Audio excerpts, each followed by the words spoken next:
झण्डै 2/3 प्रधानमन्त्री दलभित्रै अल्पमतमा। सचिवालयका 9 मध्ये 6 र स्थायी कमिटीका 44 मध्ये 30 सदस्यले मागे ओलीको राजीनामा।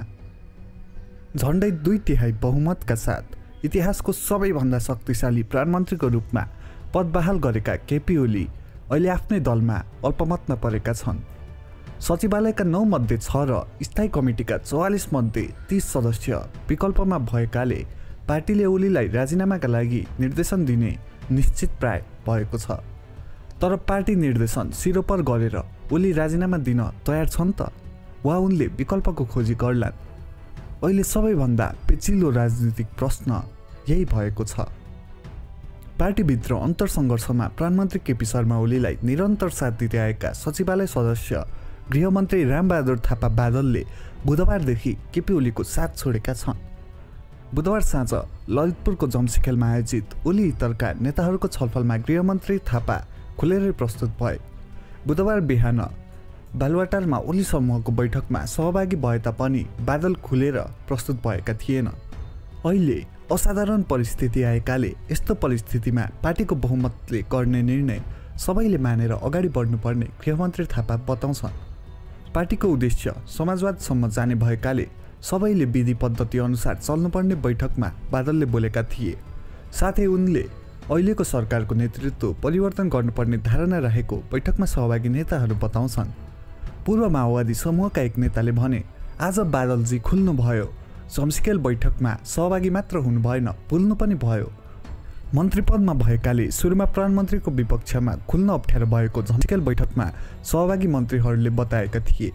जम्सीखेलमा गृहमन्त्री थापाको साथै बहालवाला मन्त्रीहरू घनश्याम भुसाल, शक्ति बस्नेत र वर्षमान पुन समेत सहभागी थिए। प्रधानमन्त्रीकै विपक्षमा यसरी मन्त्रीहरू नै खुलेर लाएपछि अब केपी ओलीलाई पार्टीमा मात्र नभई क्याबिनेटमा समेत नैतिक सङ्कट आइपरेको छ। प्रधानमन्त्री ओली र उनका निकट नेताहरूले माधव नेपाल र प्रचण्ड पक्षमा रहेका कतिपय नेतालाई आफूतिर तान्न अनेकौं प्रयास गर्दै आएका थिए। गृहमन्त्री थापालाई सचिवालयमा ओलीले सधैँ आफ्नो पक्षमा राख्दै आएका थिए। वामदेव गौतमलाई पनि त्यसै गरेका थिए। तर अहिले सचिवालयमा महासचिव विष्णु पौडेल र ईश्वर पोखरेल मात्र ओलीलाई साथ दिने पक्षमा छन्। यसअघि प्रधानमन्त्री ओली पक्षबाट बालुवाटारमा हस्ताक्षर अभियान चलाइदा पूर्व माओवादी खेमाका केही नेताहरूलाई मन्त्री बनाउने वचन समेत उनले दिएका थिए। यसबीचमा ओली खेमाका नेताहरूले माधव नेपाल समूहका सुरेन्द्र पाण्डे लगायतलाई मन्त्री बनाएर आफ्नो समूहमा तान्ने प्रयास समेत गरेको नेताहरू बताउँछन्। योगेश भट्टराई र घनश्याम भुसाललाई त्यही उद्देश्यले मन्त्री बनाएको भए तापनि अहिले अन्तिम घडीमा आएर उनीहरू आफ्नो पूर्व समूहतिरै नजिक बन्न पुगेका छन्। स्थायी कमिटी सदस्य एवं बहालवाला मन्त्री लेखराज भट्टलाई भीम रावलसँगको अन्तर्विरोधमा खेलेर प्रधानमन्त्री ओलीले आफ्नो नजिकमा ल्याएका थिए। तोपबहादुर रायमाझीलाई उनले सुरुदेखि नै आफू निकट राखेका थिए। तर अब क्याबिनेट समेतका मन्त्रीहरू ओलीको विपक्षमा खुलेर उभिएपछि उनीमाथि ठूलो सङ्कट आइपरेको छ। पार्टीभित्र चर्को राजनीतिक तथा नैतिक दबाव सामना गर्दै आएका प्रधानमन्त्री ओली अङ्कगणितीय दबावमा पनि परेका छन्। सत्तारूढ पार्टीको 9 सदस्य सचिवालयका 6 र 44 सदस्य स्थायी कमिटीका 30 सदस्यले ओलीको राजीनामा माग्ने सहमति गरेका छन्। नेकपा अध्यक्ष पुष्पकमल दाहाल प्रचण्ड र वरिष्ठ नेता माधव कुमार नेपालसहित सचिवालय र स्थायी कमिटीका बहुमत नेताले बुधबार साँझ राजधानीमा भेला गरेर ओलीलाई प्रधानमन्त्री पदबाट हटाउने निष्कर्ष निकालेका छन्। स्थायी कमिटीको जारी बैठकबाट यो एजेन्डालाई टुङ्गोमा पुर्याउने उनीहरूको तयारी छ। प्रधानमन्त्री ओलीको कार्यशैली तथा अभिव्यक्ति र निर्वाचन आयोगमा नेकपा एमाले दल दर्ता भएको विषयमा स्थायी कमिटी बैठकमा छलफल भएको छ।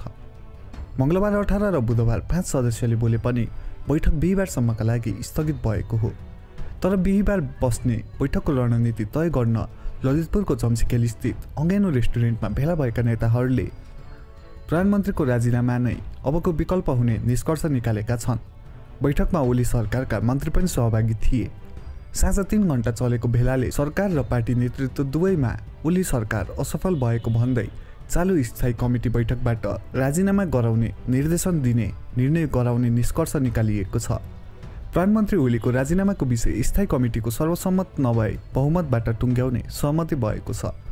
भेलामा सहभागी एक नेताले भने, अहिलेको नेतृत्वबाट सरकार र पार्टी नचलेको बेलाको निष्कर्ष थियो।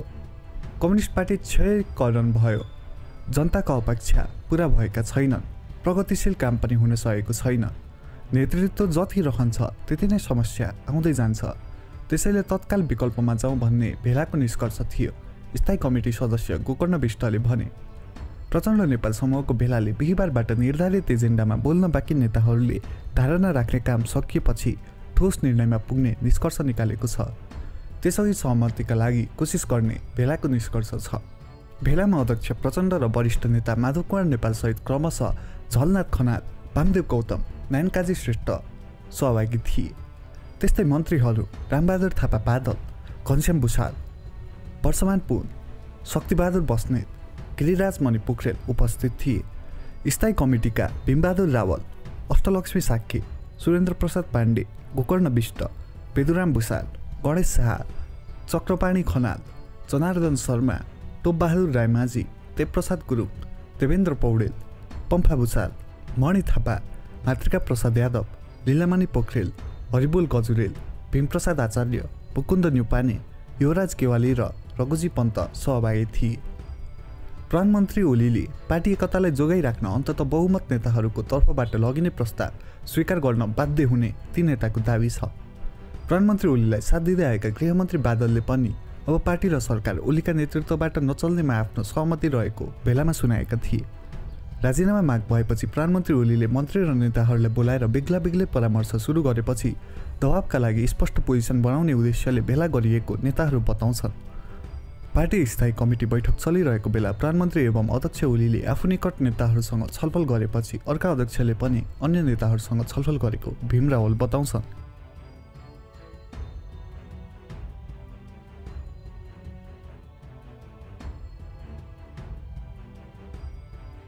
शक्तिशाली र समृद्ध नेपालको नवनिर्माणका लागि सचेत नेपाली महाअभियान। आदरणीय दिदीबहिनी तथा दाजुभाइहरू नमस्कार। म पुण्य प्रसाद प्रसाई, पेशाले म लेखक, प्रकाशक र उद्यमी। जे विशेषण भए पनि म तपाईहरू जस्तै यो देशलाई हृदयदेखि नै माया गर्ने एउटा देशभक्त नेपाली हुँ। नेपालको अस्तित्व खतरामा परेको यस घडीमा देशभक्तिको भावना नेपाली जनजनमा पुर्याउनु अति नै आवश्यक ठानेर हामीले म सचेत नेपाली नामक महाअभियान सुरु गरेका छौँ र यसको संयोजकमा साथीहरूले मलाई तोक्नु भएको छ। यस महाअभियानको उद्देश्य भ्रष्ट र देशद्रोही लेन्डुपेहरूलाई नाङ्गे झार बनाउने मात्र होइन, राष्ट्रिय गौरवका आयोजना छिटो पूरा गर्न यो सरकारलाई दबाब दिनु र नेपाली स्वार्थसँग सम्बन्धित कुनै पनि घटनालाई ठिक ढङ्गले प्रस्तुत गरेर जनतालाई सचेत र चनाखो हुन प्रेरित गर्नुका साथै विश्वका कुना कुनामा पुगेर संसारको समृद्धि देखेका जनताको यति त नेपालमा हामी पनि गर्न सक्छौँ, नेपाल भन्दा सुन्दर त मलाई संसारमा कहीँ लागेन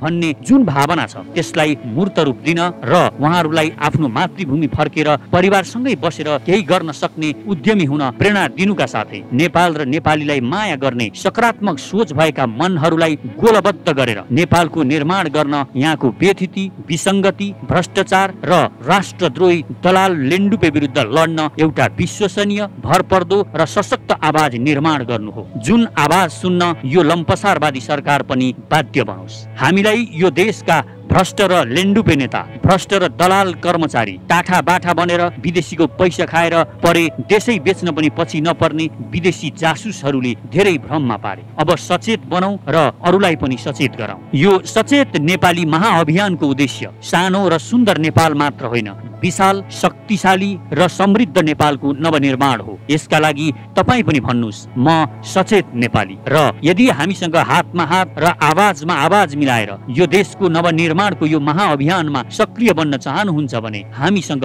जोडिनुहोस्। यसका लागि कमेन्टमा म सचेत नेपाली लेखेर आफ्नो इमेल आइडी लेख्नुहोला। साथै हाम्रो ट्विटर ह्यान्डल म सचेत नेपालीलाई फलो गर्नुहुन र म सचेत नेपाली नामको फेसबुक पेज लाइक गर्नुहुन पनि हार्दिक अनुरोध गर्दछु। आउनुहोस् मिलेर नेपालको नवनिर्माण गरौँ, एकै स्वरमा भनौँ म सचेत नेपाली, मेरो देश म आफै बनाउँछु। म आफ्नो प्यारो मातृभूमि नेपाल र नेपाली जनताको सेवामा मन, वचन र कर्मले समर्पित रहनेछु। देश र जनतालाई कहिल्यै धोका दिने छैन र धोका दिने गद्दारहरूलाई म छोड्ने पनि छैन। धन्यवाद।